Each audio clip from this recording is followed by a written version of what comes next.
দেখতে দেখতে পবিত্র মাহে রমাদান আমাদের থেকে বিদায় নিয়ে নিচ্ছে এবং আমাদের খুব সন্নিকটে কর্নাচ্ছে পবিত্র ঈদ উল ফিতর। ঈদ মানে খুশি, ঈদ মানে আনন্দ।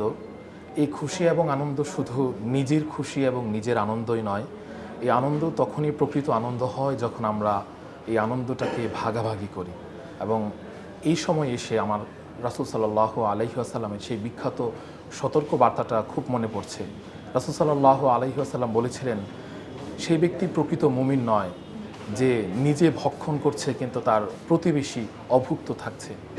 রাসূল সাল্লাল্লাহু আলাইহি ওয়াসাল্লাম কতটা গুরুত্ব দিয়ে এই কথাটা বলেছেন, তিনি আরও একটি হাদিসে খুব তাৎপর্য রেখে বলেছেন যে হযরত জিবরাইল আলাইহিস সালাম আমার কাছে এসে প্রতিবেশীদের সম্পর্কে এত তাকিদ দিচ্ছেন তাদের হক বিষয়ে, না জানি তাদেরকে মিরাসের অংশীদার বানিয়ে দেওয়া হয়। এই দুটি হাদিসের দ্বারা আমাদের বুঝে আসে যে আমাদের প্রতিবেশী, আত্মীয় স্বজন, আমাদের কাছে তাদের কতটুকু হক প্রাপ্য।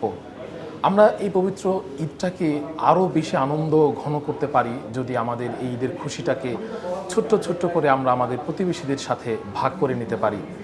যেমন আমাদের আত্মীয় স্বজনদের মধ্যে অনেকে আছেন যারা অনেক অভাবী, অনেক ঋণগ্রস্ত, কিন্তু তারা সেই অভাবের কারণে ঈদটাকে পরিপূর্ণ আনন্দঘন পরিবেশে পালন করতে পারছে না।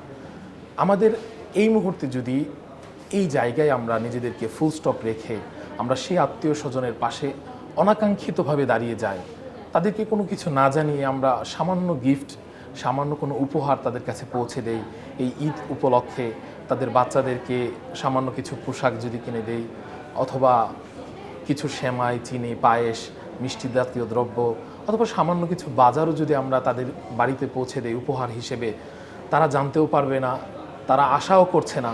অনাকাঙ্ক্ষিত এই উপহারটা পেয়ে হয়তোবা তাদের ঈদের আনন্দটা আরও দ্বিগুণ হয়ে যাবে এবং তাদের চোখে সেই আনন্দ এবং সেই উৎফুল্লতা দেখে আমি এটা বিশ্বাস করি যে আপনারও আনন্দটা অনেক বেশি দ্বিগুণ হয়ে যাবে।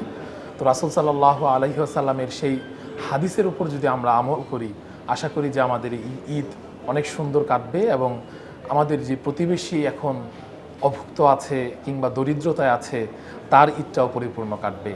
আর এভাবে রাসূল সাল্লাল্লাহু আলাইহি ওয়াসাল্লামের সেই বিখ্যাত হাদিসের উপর আমল করার মাধ্যমে আমাদের এই ঈদটা ইনশাআল্লাহ খুব সুন্দরভাবেই কাটবে।